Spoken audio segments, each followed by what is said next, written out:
Welcome everyone to our third in our series of the 24-hour trench. And just a little bit of history on the trench. We started this in 2014, starting to do the anniversary of events that occurred in the Great War 100 years prior. I'm Jim, I'm on staff here, but most of the rest of everyone else is all volunteers. And they put a lot of passion into what they do. So what we're going to do tonight is we've got Fitnat, who's going to give us a commentary of what the guys in the trenches are doing, and I think they're getting prepared for a trench raid, so I'll have to see exactly what happens and how things go. So without further ado, here's Fitnat. The Ypres Salient was perhaps the most miserable and dangerous place on earth during the Great War. It was a bulge in the line radiating from the ancient city of Ypres in a region of Belgium known as Flanders. It was a remnant of the early fighting in 1914 known as First Battle of Ypres, when British and German armies tried to outflank each other in their race to the sea. Now the salient posed a few problems for both sides. For the Germans, the salient meant they would need more troops to hold the line than if it were a shorter, straight line. For the British, inside the saucer-like bulge, it meant that they faced an enemy to the north, east and south. What made the Ypres salient even more dangerous for the British was that the Germans held almost all the high ground and could look down on the salient for most of the war. By 1916, the salient was a graveyard, and the ancient city of Ypres was never out of range of German guns. The city was a ruin, and what few inhabitants remained left their destroyed homes to find safer and quieter lives elsewhere in what remained in unoccupied Belgium, France, and England. The French refugees fell into three categories: those who left their homes, those who were liberated from occupied areas sent to the interior, and those who were repatriated by the Germans. The first included civilians who set out alone to escape the invasion of the summer of 1914. There were also inhabitants of places inside the zone of operations who were directed towards the zone of the interior by a decision of the military or administrative authorities. For instance, during the first few days of the war, residents of strongholds such as Tours, Longwy-Verdun, and Epinal-or-Belfort were evacuated, having been seen as useless mouths to feed. The second category consisted of people who had been liberated following the German retreat to the Hindenburg Line in spring 1917. The inhabitants of the recovered regions in Oise, Somme and Pas-de-Calais were sent to the interior. This pattern was repeated in autumn 1917 when the British victories in the Cambrai area enabled the liberation of many communities, as well as during summer and autumn of 1918 when the Allied troops advanced. The third category covered people who were repatriated, that is, those people in the partially or wholly the Ardennes, German-occupied regions, who were authorized to return to France via Switzerland and Haute-Savoie, Alsace and Evian. In all, 500,000 people were repatriated through Switzerland to France between October 1914 and 1919. According to a declaration by the Minister of the Interior to the Chamber of Deputies on the 12th of January 1917, the total number of refugees in France reached 150,000 by the end of August 1914. By the 1st of January 1915, the number exceeded 500,000. After a large increase in 1915 from 560,000 to 910,000 refugees, growth slowed for the following 2 years. The millionth refugee was noted in December 1916, and the total number of refugees was estimated by 1.25 million.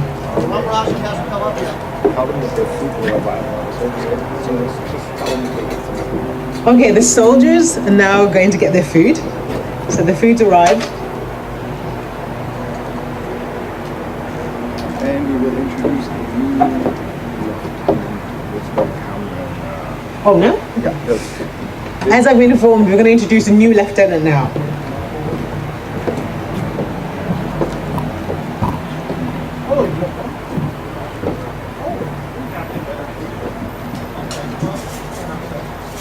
All right, you filthy sodomites.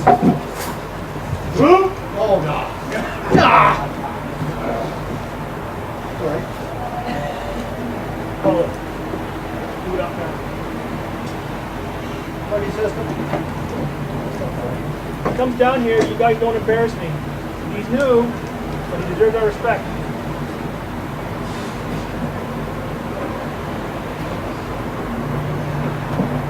This way.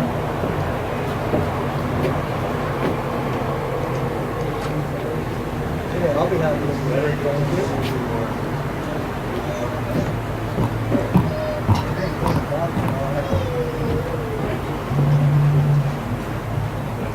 So these are the boys who'll be taking you out tonight. Listen to them. You're in charge. You can give one order. That is, yes, Sergeant. Yes, Sergeant. This is Corporal. Put that in the middle. Yes, sir.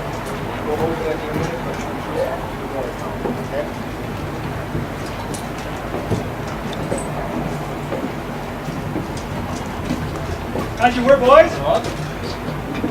Rope. Left hand middle. Please help me out with this tonight. Feel part of our team. Sergeant Allen, if you lead the team. Doors closed.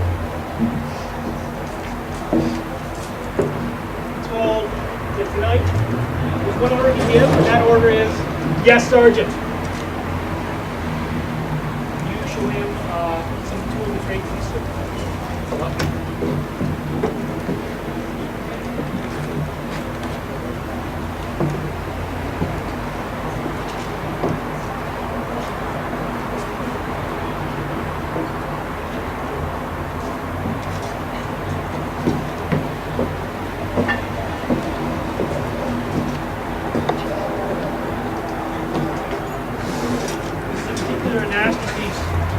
Started off using knives. We found that they wouldn't penetrate through the wool. So this is a ground down bayonet. We used to stab into the wool. It's chisel.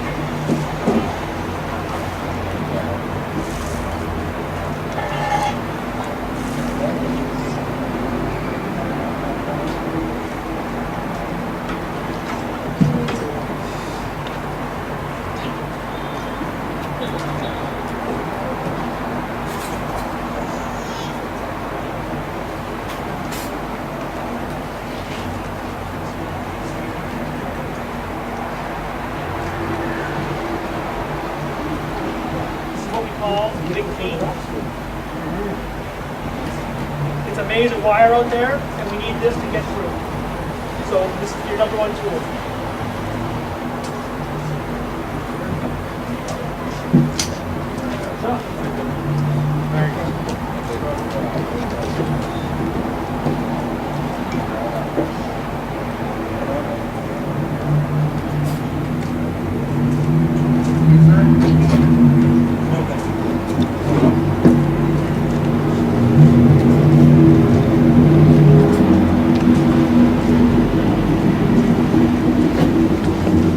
The consequences of the First World War were dramatic for the inhabitants of the war-torn France and Belgium. The plains of western Belgium and northern France were the theatre for more than 4 years of industrial warfare. By the end of 1918, more than 3,430,000 hectares of land had been destroyed in Belgium and France alone. 4,926 French towns and villages and 866,844 dwellings and farmsteads had at least to be partially rebuilt in France. Just over 10 kilometers west of Ypres is the village of Port Moody. While still in earshot of the guns, the town was relatively safer than Ypres. It was through Port Moody that some former inhabitants of Ypres would have passed on their way to safety elsewhere. The war created unique situations whereby local citizens who had never traveled more than a few kilometers from where they were born were now exposed to the soldiers from all over the world. The Ypres area was home to soldiers from every corner of the British Empire, as well as France and her colonies. Canadians, Moroccans, New Zealanders, Indians, Algerians, Australians, South Africans, Scots, Irish, Welsh, and English, all mixed with local civilians in rare areas like Port Moody.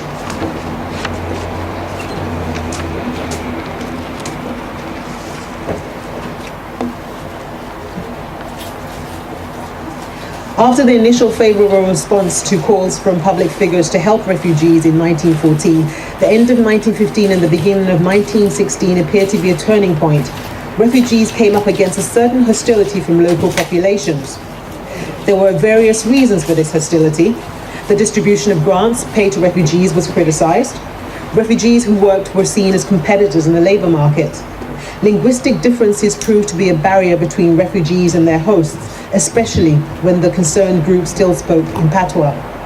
Cultural differences were particularly marked when the refugees were transplanted into the French Midi. Local people feared that the refugees' presence would be a destabilizing force for their communities and complained about their rough behavior, even delinquency. Finally, one key to the tension between refugees and locals lay in a derogatory term used for refugees, the Bosch Germans of the North. Rumors about the association, sexual or otherwise, that had developed between the local populations and the Germans in occupied France threw doubt on the thousands of evacuees who poured into free France. They were suspected in some way of being Germanized. Hill 62 is located in the southeast sector of the salient. For much of 1916, this was considered a quiet part of the Western Front. In terms of major operators anyway, the salient was never safe. The hill 62 the hill was 62 meters above sea level, offered those holding it a strategically important vantage. It was the last high ground in British possession, and the Germans wanted to take it. By March 1916, the Canadian 3rd Division was holding the line at Hill 62. Intelligence reports indicated greater than usual German activity in the line opposite them. Something was up. Along the line on both sides, the defenses were in depth, meaning there were plenty of reinforcements close at hand. If the Germans could capture Hill 62, they would have a commanding position in the rear of the Canadian line. The Canadians knew something was up. The Germans had dug saps out into a no man's land on either side of Tortot and Montserrat. Observation from the air indicated the Germans had dug suspicious-looking trenches that matched the Canadian line, a possible mock-up for rehearsing an attack. The 3rd Division's commander, Major General Mercer, was inspecting the front lines of the 4th Canadian Mounted Rifles on the morning of the 2nd of June 1916. At 6 o'clock that morning, General Mercer, the 8th Brigade commander, Victor Williams, met with the commander of the 4th CMR at Mount Sorel to observe the frontline positions. At around 8 a.m., they arrived at battalion headquarters on what was described in the unit diary as a calm, beautiful, and noticeably quiet morning. Moments later, German artillery opened up all along the Canadian front. For 4 hours, the firing continued from Mount Sorel to the northern edge of Sanctuary Wood. Taking the worst of it was the 4th CMRs. Their trenches and the men in them simply vanished.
If it's empty, I believe there's not that many in there. Go in and bring some. Okay, you know which way you go? I think the rest. Yep. Wow. Yep.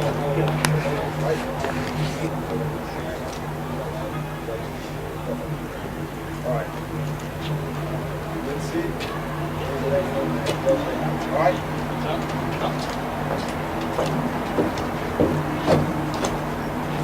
All right.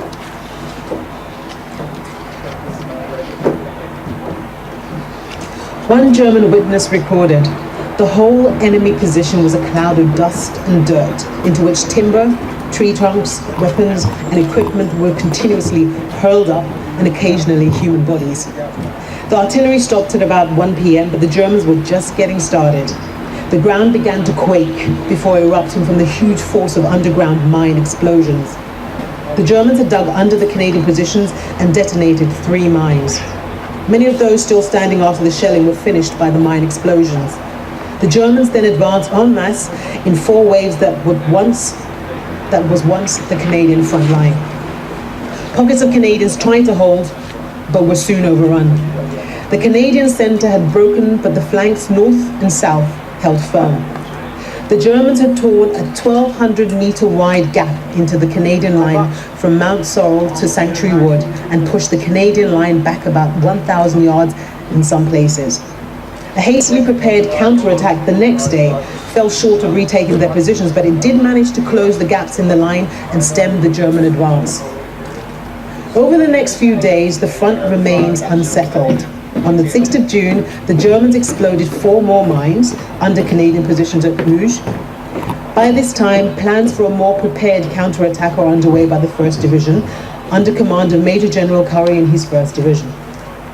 Curry put together a thorough plan and brought in 218 artillery pieces on a 1-mile front and pounds the Germans for 3 days between the 9th and the 12th of June. His veteran 1st Division troops delivered a night attack at 2 a.m. on the 13th of June. The artillery support did its job and the Canadians retook most of what was lost on the 2nd of June. The lines had been restored, but at a cost of 8,430 Canadian casualties since the 2nd of June. For the next few months, the Canadians remained in the salient and held the line. At night, they engaged in active patrolling, into no man's land and sometimes into the German frontline trenches. Canadian trench raiders kept the enemy on their toes and developed a bit of a mystique in both sides as tough soldiers who took to raiding like ducks to water. Typically, raids were carried out by small teams of men who would black up their faces with burnt cork before crossing the barbed wire and other debris of no man's land to infiltrate the enemy trench systems. The distance between friendly and enemy front lines varied, but it was generally several hundred meters. Any attempt to raid a trench during daylight hours would have been pointless because it would have been quickly spotted. Enemy machine gunners and snipers had a clear view of no man's land and could easily shoot anyone who showed their head above the trench parapet.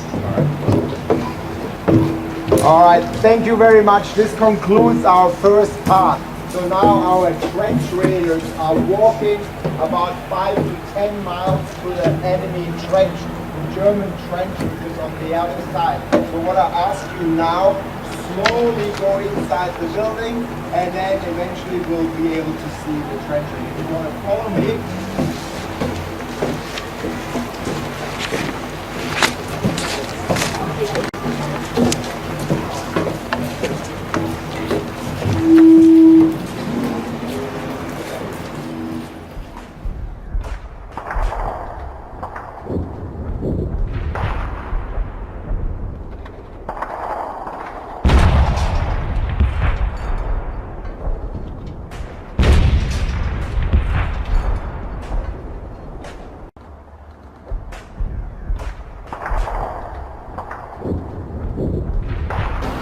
So what's happening here, ladies and gentlemen, is this gentleman is laying wire, communication wire.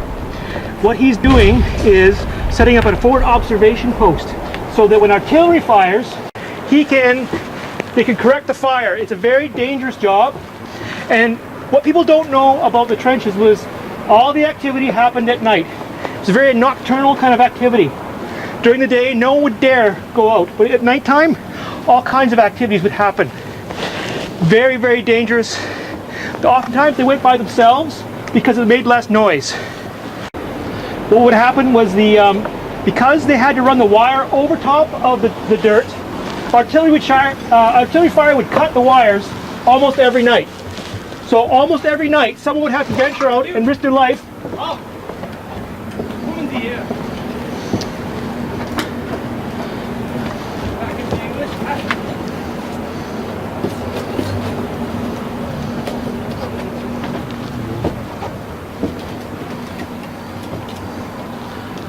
Now, catching a prisoner like that would have been a very valuable thing, because not only would they have stopped the artillery from coming in, he would also know where the artillery positions were. So a prisoner like that would be highly valuable and taken alive. Most times they would prefer to take people alive because of the information they could give. You'll also notice the equipment is quite different than what the normal soldier would wear. It's all ad hoc. They would just find things. The idea of the modern sniper was invented in World War I. Camouflage was improvised. They would take the clothing they had, they would dye it, they would cut it, they would make it work.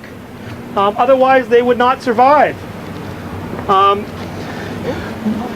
Now what we have here is the birth of the modern sniper.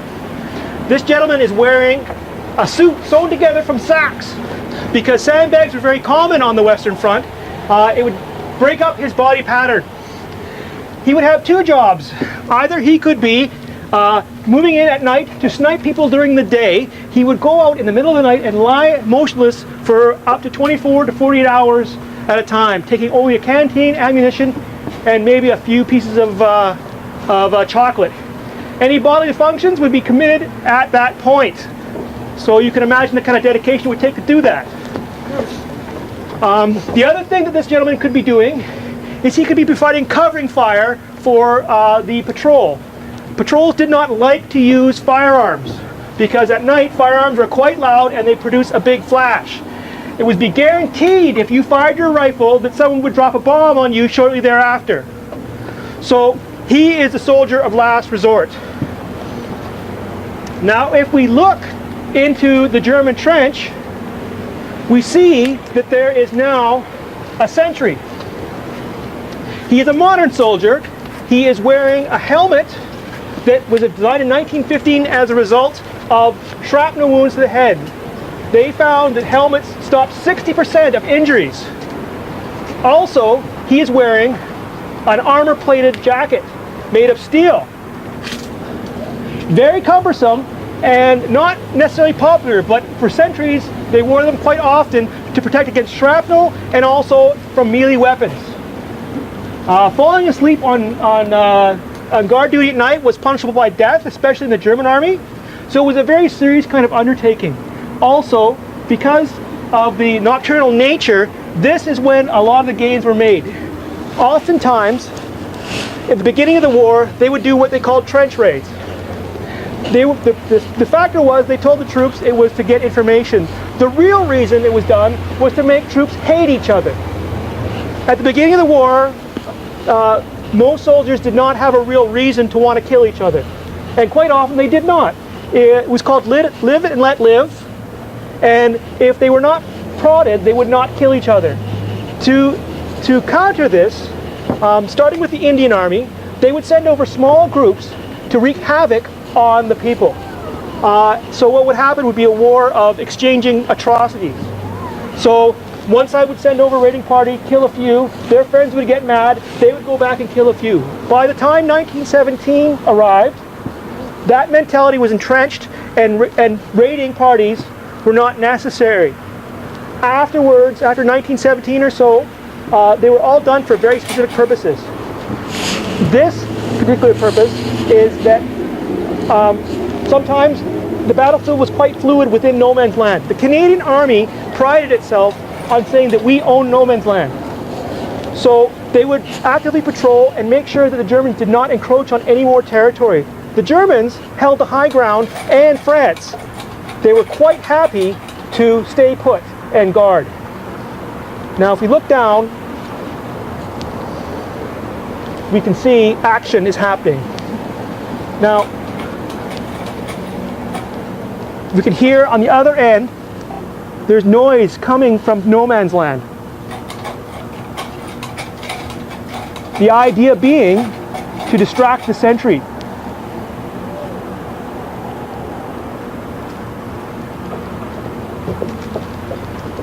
While he's not looking, they would quickly grab him and dispatch him. By dispatch, I mean kill. As we can see, our officer has now changed garb and become much more a person of his surroundings. Balaclava, the leather jerkin, which was much more functional. Also, they're all carrying handguns. Handguns at the time were the equivalent of a submachine gun now. If you think about a bolt-action rifle, a trained person could get maybe 10 rounds off at a time. With a handgun, you could unload a whole magazine, and that gave overwhelming firepower. They were absolutely prized by the troops. Now, they've claimed the rifle of the century to prove they were there, and they might go and look for some kind of intelligence, or sometimes they throw a bomb down the dugouts to kill the people who were sleeping down below. As the war progressed, they found that it became much more medieval in the middle part of the war, as they realized that the stalemate was on. What really changed that for a lot of combat was the hand grenade and the machine gun. It allowed them to break into different kinds of fortifications and efficiently dispatch them. So we're seeing smoke here. I guess they've blown up the bunker, and without much fanfare, I'll say that concludes the demonstration.